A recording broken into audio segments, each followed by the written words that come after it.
Good afternoon. Welcome to our 5th annual Dwelling of the Gallant, where we take time to recognize, honor, and celebrate women of Williams by sharing in the stories and experiences of featured speakers from across the classes celebrating their reunions. It seems appropriate before we get started to note that tomorrow, June 8th, 2019, marks 50 years since the Williams College Board of Trustees approved the measure to admit women starting in September of 1969 with the first fully co-ed class matriculating in 1971. And I will say parenthetically, it is a great honor to be here as the first female president as we recognize this transition. Thank you. And anniversary. This question of who belongs at Williams College is a philosophically simple yet historically complex one. It is accurate, although perhaps not always understood, that women have always belonged at Williams, which is to say they were present, important, but often invisible. Williams lies on the ancestral lands of the Mohican people. Before there was even a Williams, indigenous women belonged here. In his last will and testament that launched the creation of our institution, Ephraim Williams bequeathed his slaves to his brothers. Black women have always belonged here. Before this June 1969 decision, the college abolished fraternities, in part to make way for coeducation, and in part because Williams men agitated against the many national chapters which refused to admit Jewish and non-white students. Williams of all races and all faiths belonged on this campus and on this land. Spouses of faculty, students, and alumni have always been part of this community. Belonging is an important framework to account for our past and to dedicate ourselves to the actualization of our highest values today and into the future. Coeducation at Williams is entangled in this project of Williams becoming what it was always meant to be in spite of the limitations of our beginnings. Coeducation at Williams is about privileging the coexistence of all peoples, of all genders, in an intellectual community that strives every day to courageously work across and through disciplines to change the world for the better. The women on the stage today all experienced very different Williams, and their journeys have led them here to share their stories of hope, disappointment, resilience, struggle, pride, shame, becoming, and gallantry. Please join me in welcoming Kathy Sharpe Jones, class of 1979, Ginny Suss, class of 1999, Courtney Tunis, class of 2004, and Natalie Garzon, class of 2014.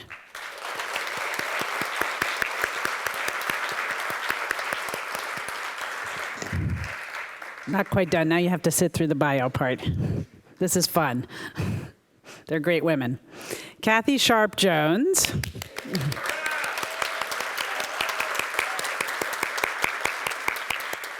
When Kathy graduated Williams in 1979, she probably would not have guessed that 30 years later, her classmate Stu Minking would be mailing a package of fashion fair lipstick, baby wipes, toilet paper, and pillows to her during a deployment in Iraq. She did, however, know that she wanted to pursue psychology.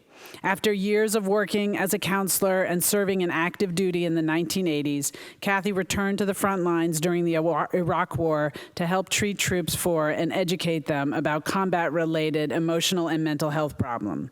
Kathy's career is as expansive as it is resonant, from serving as a junior advisor on a campus that was grappling with what it meant to be gender inclusive, to leading in the military as it evolved to holistically care for the bodies and minds of soldiers of every gender. Kathy, who describes Williams as a family just like the Army, has always led others towards caring for themselves. Welcome.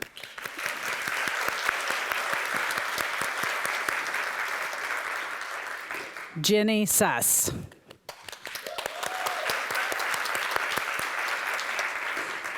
A 2018 documentary that chronicled Ginny's career and her work producing the Women's March in 2017 was entitled "She Gets Things Done." before Ginny founded OK Africa in 2011 with fellow alum Vanessa Werble and Questlove after working to build up OK Player into a media powerhouse, she had been working with the Roots as a tour manager, a career she launched into after working as a school teacher. Questlove described Ginny as, quote, Noah, gathering two of every animal, whipping everything into shape, and organizing everything. Ginny's father and sister are 1967 and 2003 graduates of Williams, and despite the visible and global scope of her career, Ginny's initial response to being asked to speak was to say she thought that she was flying under the college's radar, but that we should definitely invite her sister Becky, a critically acclaimed visual artist, to speak at her own reunion. In addition to her many roles and projects, Ginny also partners with another alum, Abby Dobson, in the Resistance Revival Chorus, a collective of women who gather together to breathe joy and sing into the resistance and to uplift and center women's voices. Welcome.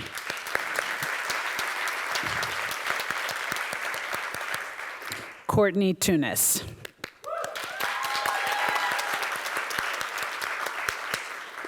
Courtney describes herself as, quote, your friendly neighborhood feminist. Courtney's neighborhood and her impact are global. After working in education, the arts, and as an executive recruiter, Courtney was asked to manage one of the most innovative and powerful digital communities of our time, Pantsuit Nation. Once the decision was made to turn this organic Facebook group with now over 3.3 million members into a nonprofit, the founder knew that Courtney was the obvious choice to manage the launch. In Libby Chamberlain's words, she has a capacity to connect with people really quickly and a really strong set of values that's hard to find in digital organizing. Under Courtney's leadership, Pantsuit Nation has evolved into a book, a podcast, a 50 plus chapters, and recently Supermajority, a movement and organization focused on providing women with the tools to rightfully become as powerful in representative politics as their numbers demand. Courtney often jokes that her career, quote, never had a logical progression, but it's clear to all who know her that she has always been ahead of the curve.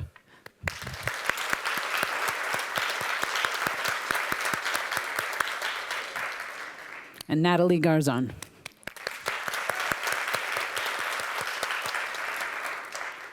Recent graduates may sometimes struggle with turning lofty goals into concrete actions. After leaving Williams, Natalie knew that she wanted to do the kind of work that would ensure racial equity and opportunity.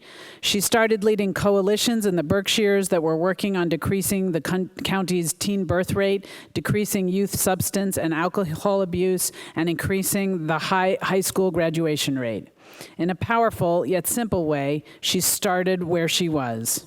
In 2017, Natalie, a native New Yorker, moved to St. Louis and continued her work at Ready by 21, an initiative that used interconnected gears to improve youth outcomes at a large scale. We will all recall that 2017 was a challenging time in St. Louis. Following the acquittal of a St. Louis police officer in the shooting death of Anthony Lamar Smith, the city erupted in protests shortly after Natalie relocated. In what can sometimes feel like an impossible struggle for racial justice and equity, Natalie's commitment to working with youth at the local level to change the world as it is into a world that we all deserve flies in the face of the apathy of her generation that is often cynically and incorrectly characterized by. Please welcome all four of our wonderful panelists.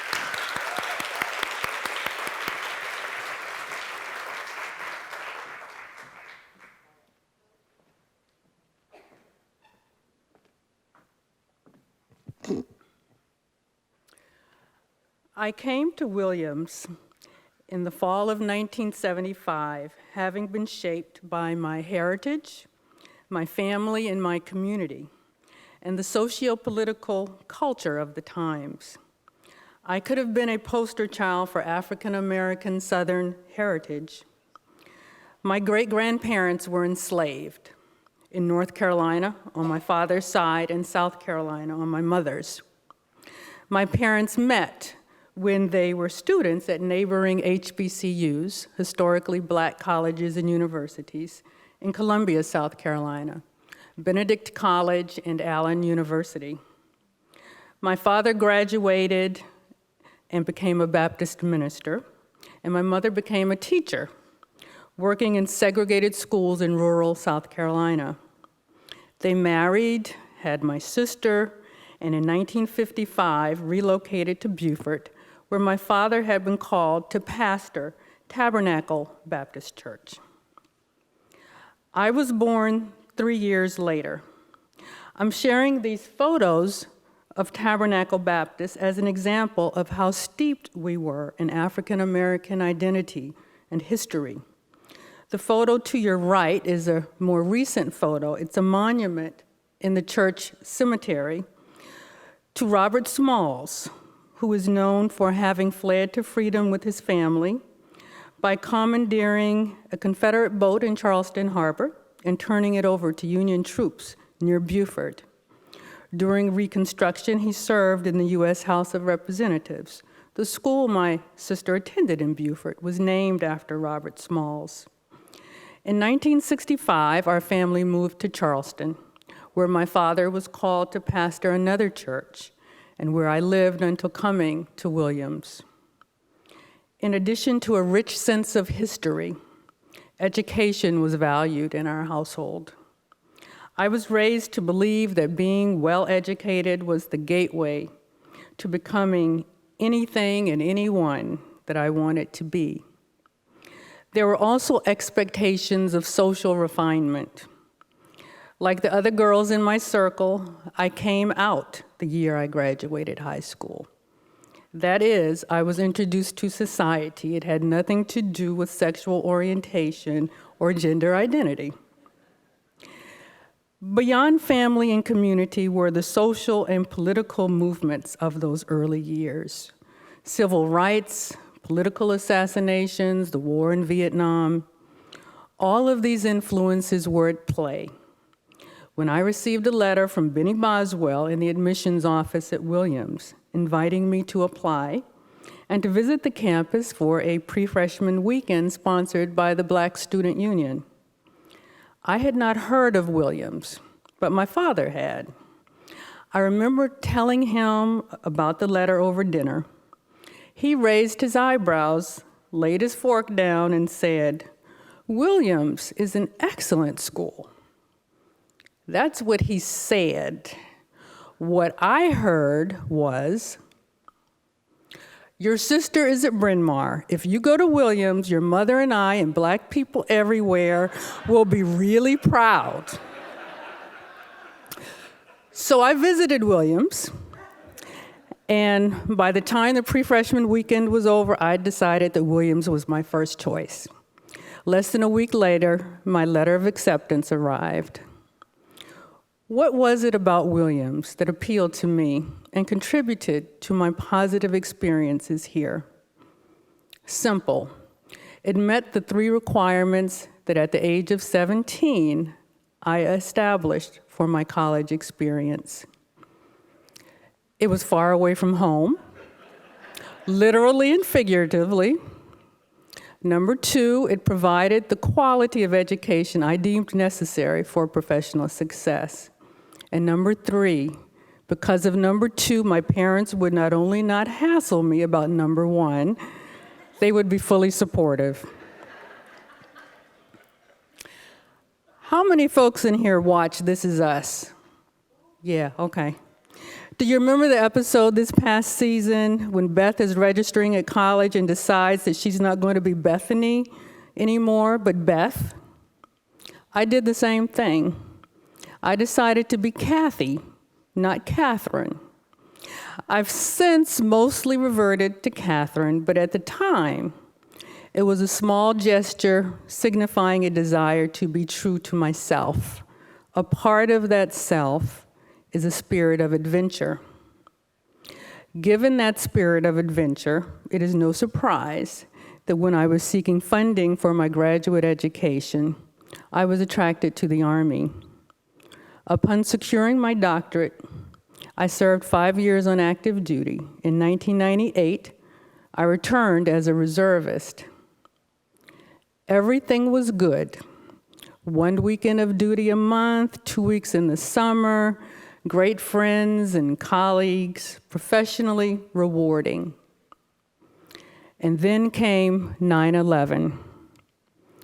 Like every reservist, I knew that it was just a matter of time before I'd be called to active duty.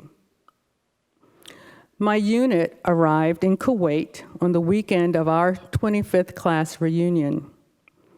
A few days later, we were belched out of the back of a C-130 in the middle of the night at Talil Air Base in Iraq. 2 weeks later, I was at Forward Operating Base Duke, leading a combat stress prevention team. When I tell you that we were in the middle of nowhere, really, I mean, I took that shot.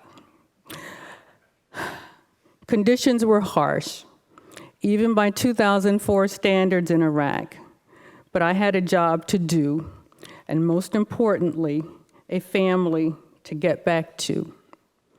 So I did what I'd learned to do early in life. Focus on the tasks at hand, screen out the background noise, delight in small pleasures, and rely on my faith. Little did I know that back in the States, a purple movement was taking place. Soon after I was mobilized, I contacted Barbara Hunter Sanders, who is here today. Raise your hand, Barbara. My classmate, to let her know what was going on with me. My understanding is that Barbara informed Stuart Minking. I know Stuart is here. Where are you, Stuart? Yeah, okay. And the rest is Williams' history. Stuart rallied my classmates to support me and my family. I was a single mother. My daughter had just turned 17 and my son was 8. When I left, they moved to Virginia to live with my sister and my mother. My classmates sent care packages and to me, my team, and my family. In addition to the magazines, newspapers, and books that I craved, I received pillows, jigsaw puzzles, DVDs, snacks, toilet tissue, and many words of encouragement in the form of emails and letters. But most importantly, what began as support for one Williams alumna has today grown into Adopt an Ephs, an arm of the Alumni Association founded by Stuart Minking that gives the same support to all Ephs serving in areas of conflict around the world.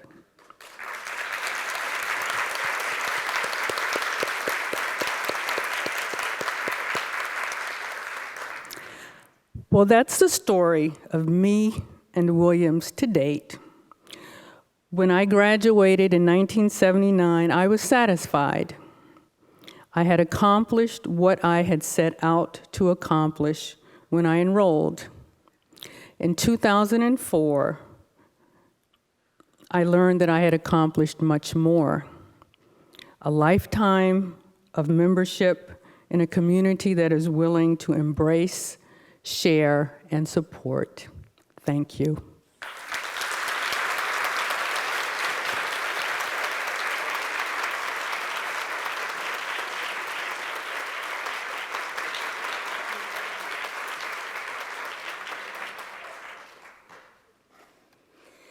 Thank you. Thank you to everyone today, especially Sharifa T. Wright and President Maud Mandel for having me. I'm so honored to be here today alongside my fellow Ephs, women leaders, movers and shakers who I admire so much.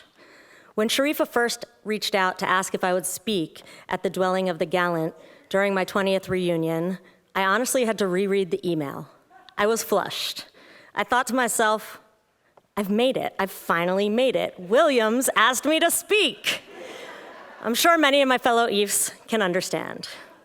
I could stand here for hours and talk about the indelible mark that Williams has left on my soul, My identity will always be bound up in the time I spent learning, growing, and making mistakes here in the Purple Valley.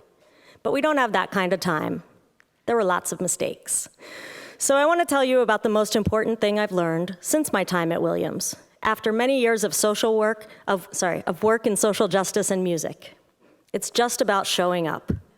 First, though, let me tell you a little bit about myself. After I left Williams, I became a third grade public school teacher in Brooklyn, shout out to PS 44, and eventually ended up as a tour manager for The Roots, who many of you may know from The Tonight Show with Jimmy Fallon. You should all check in on what your third grade teachers are doing now. Seriously.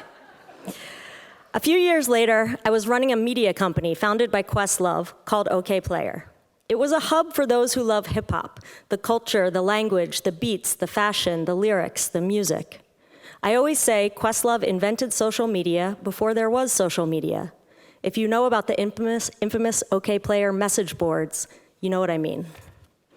Then, after spending time in West Africa and managing a musical act in Sierra Leone, I co-founded a sister media company to OK Player called OK Africa, a platform for music, arts, and culture from across the continent and diaspora that's African-led. Eventually, after the 2016 election, I was part of the group that organized and was a founder of the Women's March. In my role with the march, I was the producer, curating musical performances, the flow of the show, and the artistic direction. The whole thing was a feat that took 10 frantic, sleepless weeks of organizing and was brought to life by the 5 million women around the world who took to the streets that day. Thanks to all of you who were there. It's been a wild ride, and none of it would have been possible without my experiences here at Williams. It is, after all, where I first started DJing, thanks to my college job as a waitress at Meze. But something happened along the way that made me question my own narrative, that nearly stopped me from doing what I love, from fighting for what I care about. While organizing the march, I became deeply involved with what I'll call movement people for the first time. People on the front lines, fighting for human rights every day. These are mostly unsung heroes, doing the real work with none of the glamour. In one of our early meetings, someone turned to me and said in passing, "But you aren't an activist." Those words stung. She meant no ill will. She was trying to differentiate between those who had a history of organizing and those who did not. I was just the arts person. I programmed the stage, chose the music, curated musicians. This work was surely secondary. Suddenly I was embarrassed. I felt like I was overstepping, like an imposter. I stayed on with organizing the march. I was quite driven, but in the back of my head, there was a nagging doubt about my place, about whether I should back out entirely. On the day of the march, the show I programmed finally came to fruition, and I watched a narrative I had built telling a powerful story of resistance come to life. Janelle Monáe sang an ode to victims of police gun violence. I was honored to be able to introduce Gloria Steinem to speak. Alicia Keys performed Maya Angelou's Still I Rise, and Toshi Regan and all the musicians and speakers performed a finale, which was a tribute to civil rights leader Ella Baker. It was an incredible day, and I was completely and totally exhausted when it was over. We all were. Afterward, my friend Toshi, a musician, activist, and leader, said to me, "This is a marathon, not a sprint." She said, "We must weave this work into our lifestyle because we are in this for the long haul." That's when it hit me. Earlier, when I was doubting myself and my experience as an activist, I'd had it all wrong. I was an activist. Just because I hadn't grown up canvassing and phone banking didn't mean I wasn't cut out for the work. In fact, I'd just been weaving activism into my lifestyle, doing social justice work the way I knew how, in the places I knew how. I had been showing up to this work my whole life. I spent years helping The Roots, a group dedicated to social justice, even woven into their very lyrics, grow and flourish. I spent years with OK Player, building a community for hip-hop enthusiasts and artists who are left out of the mainstream. And years with OK Africa, building a space to tell real stories and share music from the continent and the diaspora that ran counter to American and Western stereotypes that was led by African writers, thought leaders, and entrepreneurs, centering African voices. Back to Williams, I had been an activist even then. I was a leader of the BGLTU. In fact, along with my roommate, Alexis Rubel, who's here today, thanks Alexis, I remember curating and programming my first event ever, with her help, the Queer Bash, which many of you may remember. I knew in my heart the power of music. I've seen how art and music changes hearts and minds. I've watched it from the stage that day at the Women's March. Music and art are a place to imagine what's possible, to envision a world we want to see. And so that's where I went time and time again to make change, which brings me to where I am today. After the march, so many of my friends and I were exhausted and deflated. We needed something to lift our spirits and reignite our fire to fight. I remember when we were organizing, the legendary activist and musician Harry Belafonte came to speak to us. He said, "When the movement is strong, the music is strong." That inspired us to bring together a bunch of women to sit in our friend's living room and sing protest songs. And that's how the Resistance Revival Chorus was born. Today, I'm proud to be one of the founders of a group of women who sing in tribute to the historical importance of music and social change. I like to say we're a big mix of activists exploring their musicality and musicians exploring their activism. The chorus is an eclectic group. We are comprised of different races, ethnicities, religions, and sexual identities. We are moms and students and professional touring musicians and teachers and filmmakers and artists. But we are all committed to intersectional feminism and to addressing how marginalized women in music are. And we all love to sing. The music, the singing, is our way of showing up, of weaving social justice work into our lives, our work, our passion. It's our way of keeping hope present in the face of looming injustice. To quote Toy Derricott, we celebrate joy in and of itself as an act of resistance. And to bring it full circle, it's the same idea as the Williams College Queer Bash, a joyful space to express yourself and celebrate differences. We sing in the streets, and we sing on the stage. We've been lucky to have been featured on some very big stages. At the Grammys, backing up Kesha for her song Praying about sexual assault and violence. At Carnegie Hall with Philip Glass and Carly Simon and Patti Smith. Equally as important, we've also shown up to sing at rallies for reproductive justice, the Green New Deal, LGBTQ rights. We center and uplift voices of all marginalized people. To me, our most powerful performance may have been when we gathered to sing Spanish lullabies in Harlem outside a holding center for children who'd been separated from their parents because of inhumane immigration policies. My point is this: since the march, countless people ask me, what can I do? Everyone can go to their community board meetings. We can all call our senators. We can all go register voters and vote in our local elections. And we should do all these things. But we also need to show up as activists in the spaces we live and work and commune, in our friendships and relationships too, even in the club. We need to reimagine our definition of activism and be creative and inventive in how we address inequity and injustice. I know I'm not saying anything new or even that interesting, and frankly, most of you are already doing the work. But activism is a mindset. And sometimes it comes with a great reward. For me, that's been the community of women of my chorus. We need to learn from those leading the work, but we should never doubt ourselves for showing up, for doing what no one else can in only the places we can. If you're in education, maybe that's about tailoring an intersectional curriculum. If you work a corporate job, maybe it's advocating for salary transparency and pay equity. If you love music, give me a call. The good news is, whatever you care deeply about, there are more tools at your fingertips than ever, thanks to the internet and social media. I'm sure Courtney Tunis will tell us more about this shortly. I can't do what you do, and you can't do what I do, but we can all show up for something, and I hope we all do. We need it.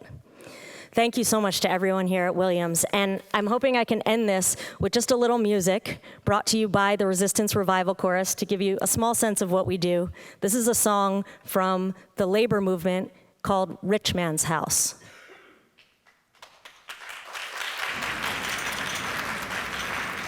So much try to keep this.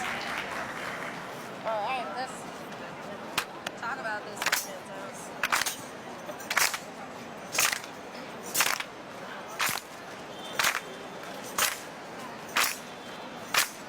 Well, I went down to the rich man's house and I took back what he stole from me. Took it back my dignity. Took it back my humanity. Well, I went down to the rich man's house and I took back what he stole from me. Took back my dignity. Took back my humanity. Now he's under my feet, under my feet, under my feet, under my feet. Ain't gonna let the system walk all over me. But I went down to the jailhouse and I took back what they stole from me. Took back my dignity. Took back my humanity. Well, I went down to the jailhouse and I took back what he stole from me. Took back my dignity. Took back my humanity. Now he's under my feet, under my feet, under my feet, under my feet. Ain't gonna let the system walk all over me.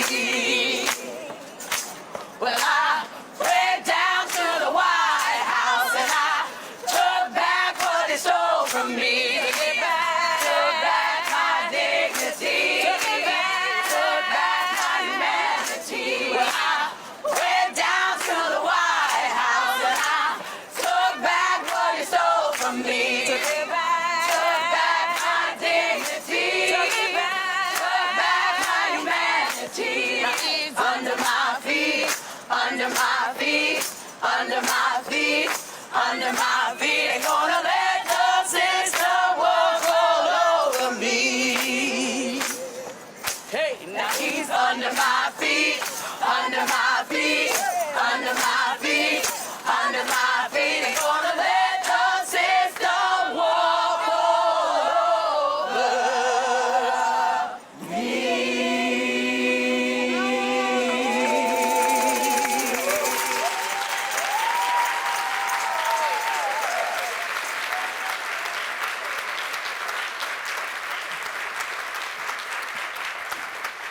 I'm not sure I could get a more fitting thing to follow than that video.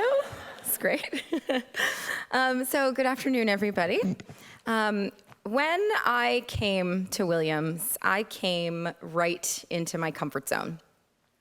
I grew up in Massachusetts. I was arriving from a residential prep school in New England. I knew how to navigate this place. Part of that comfort and knowledge came from the many years I'd already spent being a person of color in a predominantly white institution, and the privilege I bring with me to those spaces. I'm a light-skinned, mixed-race Black woman who grew up in a leafy suburb and attended private school since kindergarten. I could do this place. That is not to say that I didn't get my fair share of the things that Black women learn to rise above at schools like this, the implications that I was only here for diversity I brought to the class, or the confusion about my interests and how perhaps that didn't fit with what some people expect of Black people. I weathered those as well, again, and I had been doing for years. All of this is to say that despite that, I felt good at Williams. I felt comfortable, and I felt centered. In pop art and avant-garde film classes my senior year with Ondine Chavoya, I was introduced to some incredible artist storytellers and was given a chance to dig deep on people whose stories I thought I knew. What I learned in those classes was so much more than the names of their work or where those people were housed, but how much richer my understanding of what it meant to make a life could be when I was exposed to people living theirs on the margins. Art, of course, has always been a space for misfits, but over time, art history has decided which misfits are allowed to be mainstream. By now, we all know that Van Gogh was a failure in his time as an artist, but he's an art world darling now. What I learned in those classes and from our class discussion was to question who made the decisions about who and what could come in from the edges. What structures were in place to keep certain stories from surfacing? What parts of stories were sanitized to make them palatable for the mainstream? Andy Warhol's story, for example, is often told through the lens of an eccentric, fame-obsessed artist who wore a white wig and hung out with Liz Taylor. But the angle of being a queer child of Polish immigrants surrounded by rent boys and trans artists is so much more interesting and so much closer to the parts of Andy Warhol that defined his place among other misfits. I think I was ripe for the education I got in Ondine's classes, coming off of my junior year I spent in Rome. I attended a program with students from all over the country, from Ivies to Big Tens to commuter schools. I met queer Catholic folks and moms and people returning to their lives as full-time students who also worked full-time back in the States. I got a real dose of life outside of the purple bubble. I was primed by that year abroad to relish stories that were different than the ones that I was used to. And then Ondine's class came just at the right time. Ondine cracked open my worldview in these classes. They made me look at my own comfort and think critically about what fostered it and what was preventing other people from feeling the same. I now work almost exclusively to elevate the stories of marginalized people, to crack open more worldviews in service of bringing more fully into focus what the American community truly looks like. My current role is as the executive director of Pantsuit Nation, which is primarily an online community of people who build empathy through storytelling, then take action on behalf of one another. Started just before the 2016 election, Pantsuit Nation is a 3.3 million person Facebook group that is still going strong almost 2.5 years after its founding. We make a conscious effort to elevate stories that haven't been given space to be told elsewhere. We are not giving people a voice because, after all, everyone already has one. We are creating a space where those who normally raise their voices are asked to listen, and the mic is passed to those who need to be amplified because it is hard to shout from the margins. Through the dual powers of technology and trust, we are making neighbors out of people who live geographically and culturally hundreds of miles away. And just like the traditional version of a neighborhood, we are then helping people to look out for one another. I think the most important thing that Ondine taught me in his time in his classes was to experience difference as something joyful. What always stands out to me when I meet members of Pantsuit Nation is how often they tell me how happy being a part of the group makes them. And our members do not only tell happy stories. In fact, in times of strife, we tell many, many sad stories. But we lift up all of those stories with reverence for the experience of the storyteller. We celebrate the things that make us unique, and we challenge each other to see the beauty in that uniqueness rather than the threat. We push our boundaries out and out and out so that the margins may eventually fall away. We are far from a perfect community. We have members that are marginalized because of their gender, religion, race, sexual orientation, just like any space that exists in America today. But we work on our inclusivity every day. One interesting aspect of the margins is that they are always shifting. While one identity may be marginalized in one setting or at one time, that same identity may be centered elsewhere or as a community evolves. The women who entered Williams after 1969 were certainly at the margins. The story of their attendance may have been centered at the time of their arrival on campus, but their experience was certainly not. I can only imagine how difficult it must have been to find a maxi pad in a pinch at that time on campus. Now, 50 years later, women make up almost 50% of Williams students on campus. I, as a woman, felt like my experience here, graduated in 2004, was almost wholly positive. My gender was not part of what contributed to any hardships I may have gone through. As a gender, we women are no longer at the margins in this community. But our movement from the margins does not mean that every gender is now centered at Williams. Trans and gender nonconforming students now occupy that marginalized space. And it is the job of those who are now centered to listen closely, without defensiveness, to what it is like to live in that space and what we can do to change that. Williams, like almost all other American institutions with long and storied legacies, holds some members of its community at the center. That may be a shifting group of people, but that centering has always meant that other members of the community are pushed to the margins. As a New England prep school educated woman, I was part of the center, and it would be easy to grow accustomed to only viewing Williams from that vantage point. Being a person of color here, stepping away from Williams during my college career, and learning from Ondine in such a critical moment for my intellectual development, helped me begin to recognize my complicity in that act of centering some people and marginalizing others. What I learned here at Williams, and what I hope to see Williams continue to teach its students, is that people who are at the margins simply shouldn't be.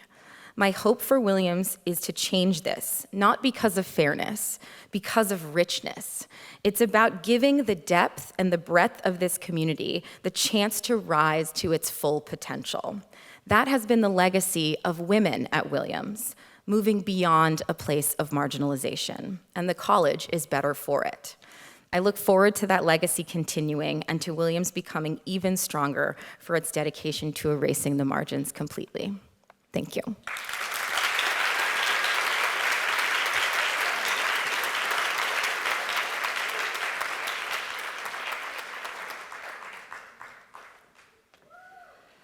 Hello, my name is Natalie Garzon, and I am a member of the class of 2014. I was born in Bogota, Colombia in 1992 and moved to New York City at the age of 7 with my parents and my 2 sisters. We grew up in Far Rockaway, which is a community in Queens, New York. Before recent gentrification, Far Rockaway is a community characterized by concentrated poverty and highly under-resourced school districts. In 6th grade, I was really privileged to have a teacher who saw potential in me and advocated for me to attend a specialized middle and high school outside of our community. This is where my life diverged from my sisters. They did not have the same teacher, and they did not get connected to the same school. I want to emphasize that my teachers are brilliant and that the 3 of us had the same starting potential. Had it not been for that elementary school teacher who saw potential in me, our lives would have likely turned out the same. I went on to attend BSG, which is an amazing school that built my capacity to thrive academically. My sisters were not so fortunate. They both graduated high school but became young mothers and are still pursuing their college education in their mid to late 20s. If I had a magic wand, I would bottle up the Williams experience and ensure all young people growing up in this country had access to it. To this day, I hold guilt because of our divergent paths and gratitude that I have been able to have my experience. I'm spotlighting my story because statistically, my life could have turned out drastically different had it not been for my teacher's intervention. In fact, for most Americans, the zip code they live in determines their life outcomes. Our society is perfectly designed to create divergent life outcomes through intentional systems, structures, policies, and practices. To give you a concrete example of what I am talking about, above are 2 maps of the St. Louis region. The map on the left showcases the concentration of the African American population by zip code. The area in red has the highest concentration, and the blue area has the lowest.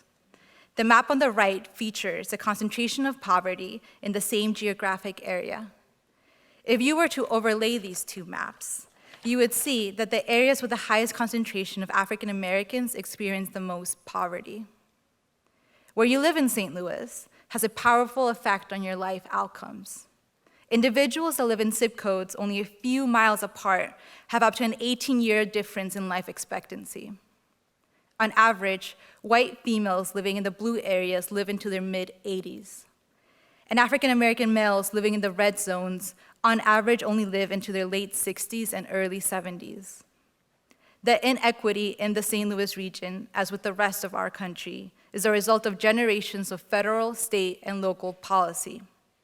So young people that are growing up in the communities with the highest concentration of poverty are much more likely to end up in poverty themselves. What I am describing is still very abstract, so I want to dive deep into a concrete example of how structural policies lead to polarized outcomes in our society. School district funding perpetuates cyclical poverty.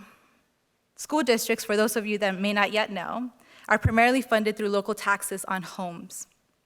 To give you an example, this slide features data on how the St. Louis public school system is funded. As you will see, most of the funding is local with some support from state and federal dollars. The structure of school district funding means that wealthier regions with higher property values have further resourced school districts. So there are more resources to invest per pupil compared to communities that have lower property values and where families primarily rent. To the right, you will see a table that compares two school districts that are 20 miles apart from each other. For context, the Clayton district is in the wealthier blue area from the earlier map, and Riverview is located within the lower resource red area. As you can see, Clayton invests about $18,000 per pupil per year. This does not fully cover the full investment made into the development of these young people. Their parents likely had the funds to pay for high-quality early childhood care, which ensured that they entered school ready to succeed and have continued to provide access to out-of-school activities that enrich their development. Riverview, however, has a much lower tax base to invest and is only able to spend about $10,000 per student. The parents of these students were likely not able to afford the average $15,000 a year of high-quality early childhood care in St. Louis, and are working incredibly hard to meet their family's basic needs. This means that the actual difference in investment between the two groups is much more substantial. It should be no surprise that different investments lead to different outcomes.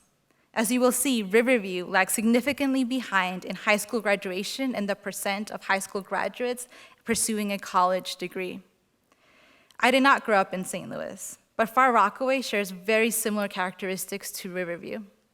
So if I had not been given the privilege to attending a higher resource school, I would not be standing in front of you today.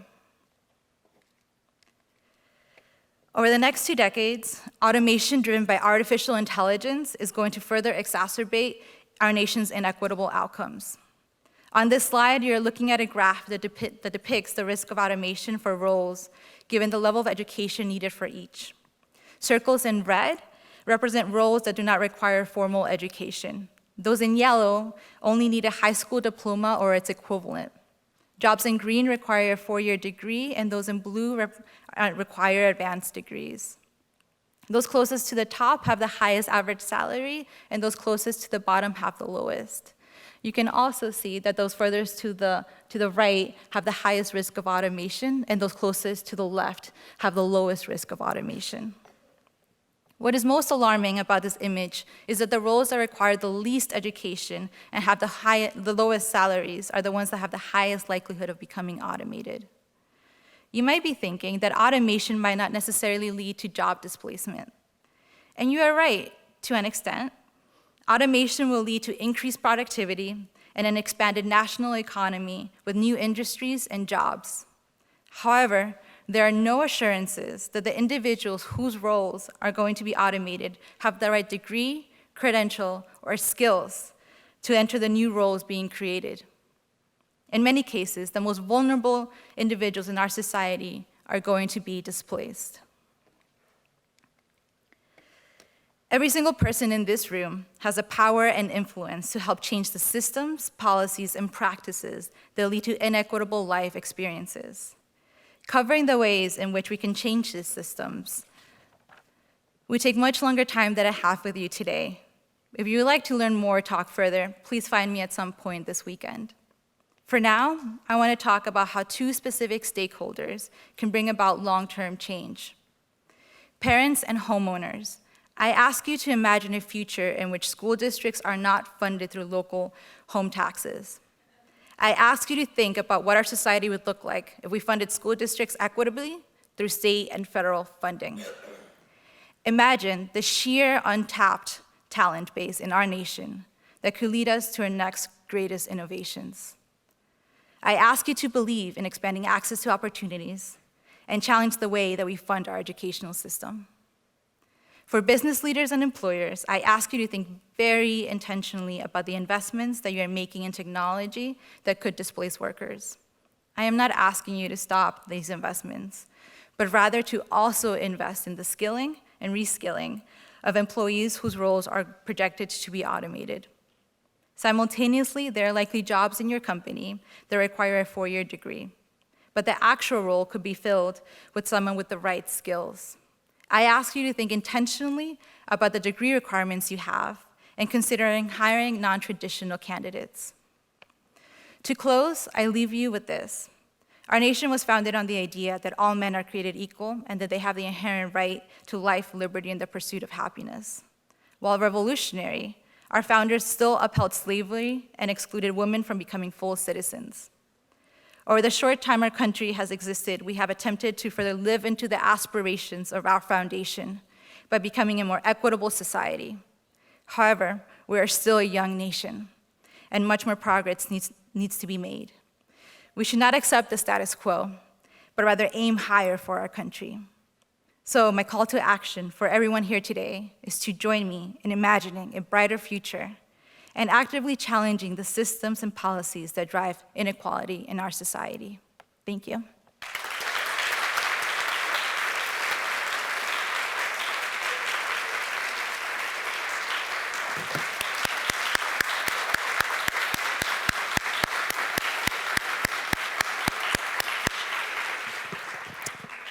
Thank you so much. My name is Sharifa.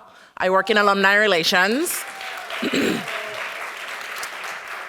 Thank you all for being here and listening to these phenomenal stories of phenomenal women that we're really lucky to know and have in our community. We have a couple minutes to take a couple questions from the audience, but they are all here for their reunion and hanging out with you all weekend. So feel free to find them, speak to them, engage with each other about some of these really important things that they've brought up for us. If you have questions, raise your hands. If not, we're just gonna play the chorus again. I'd like to thank you all for these very illuminating stories. I'm William Steele from the class of '64. We're 64 here from the prehistoric times when Williams was almost an all-male institution. And I say almost because our class had one female member. Louise Ober was a Williamstown resident, and Colonel Williams, as was mentioned, did not make any gender notations in his will, so Williams was a free school for Williamstown residents. And she went through Williams for all 4 years with us. You can imagine it wasn't easy, but she did earn respect and friendship from a number of classmates, maybe not all.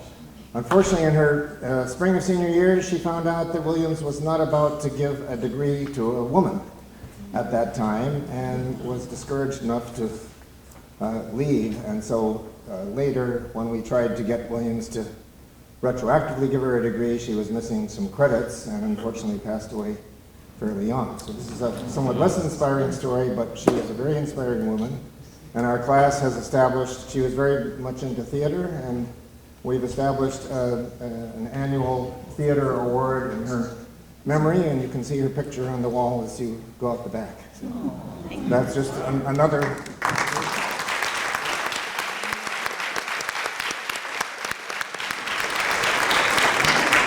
To give an indication of how far we have come. So, thank you. Thank you for saying her name and bringing her into the space. I really do appreciate it. We are at time, ladies and gentlemen. Unfortunately, I can't go over because we're switching out to bring President Mandel into the space for the next event. However, please feel free to talk to your fellow Ephs. Thank you all for being here. We really do appreciate it. Enjoy the rest of your reunion weekend.